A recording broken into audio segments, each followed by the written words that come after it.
This psyker is an elite hunter, capable of taking on specialists and armor at any range, while holding off the hordes with waves of fire.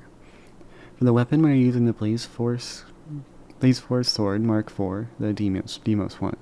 A short sword with a psychic battery, allowing us to channel the forces of the warp into the blade for a single powered hit. This sword is what we use to take on elites up close. The Demos Mark is more of an assassin weapon, with heavy downward chops that will help us target hits, and a special will allow us to take down even crushers in a strike or two. This can be less effective against crowd, but is more designed for high damage single attacks. But it can be great for fending off a mob until you can get the distance to use your staff. For the Kinetic Flare perk, this allows any attack to trigger your Brain Burst ability. I like to pull this out for a charging mutant, and you can take him down in a single strike as long as the perk is able to activate. For perks, we go for the Unyielding and Elites to help fill out this weapon's boss killer role, and bless it with Deflector to allow us to block bullets, and Blazing Spirit to stack Soul Blaze on critical hits. For our ranged, we are bringing along the Infernus Staff, a weapon capable of pouring out waves of what is called Soul Blaze.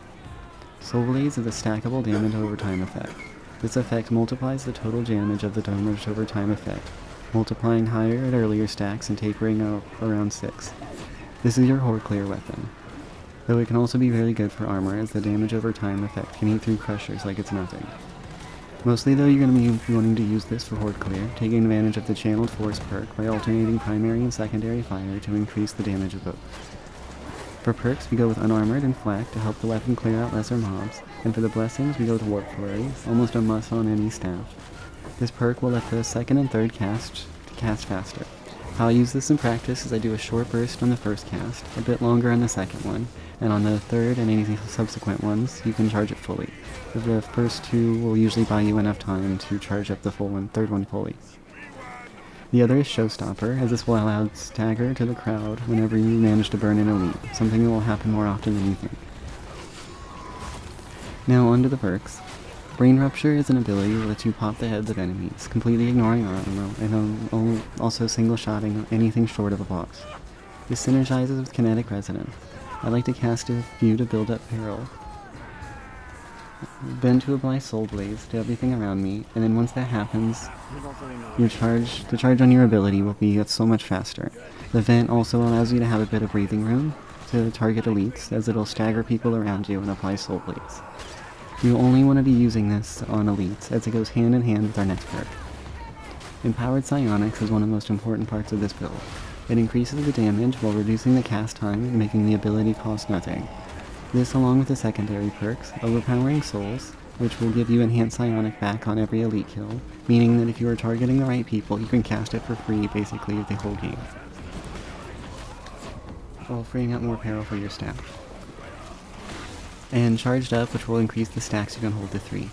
Venting Shriek will help us vent peril when we need to.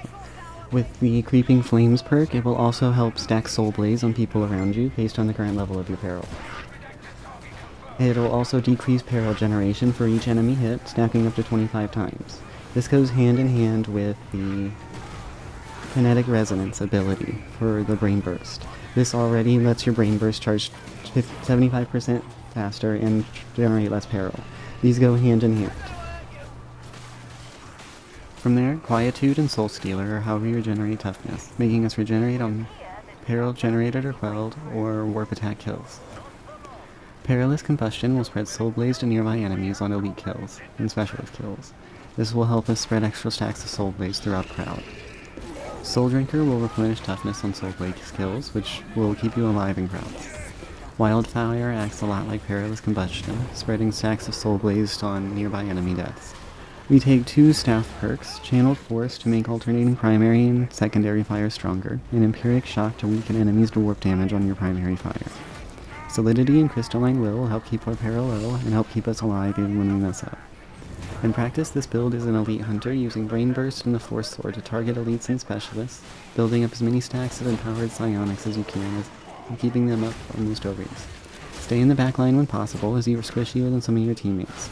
You want to prioritize using Brain Burst when you can. If things get too close, the Blade Sword is great for taking down armor, and the Staff is one of the best things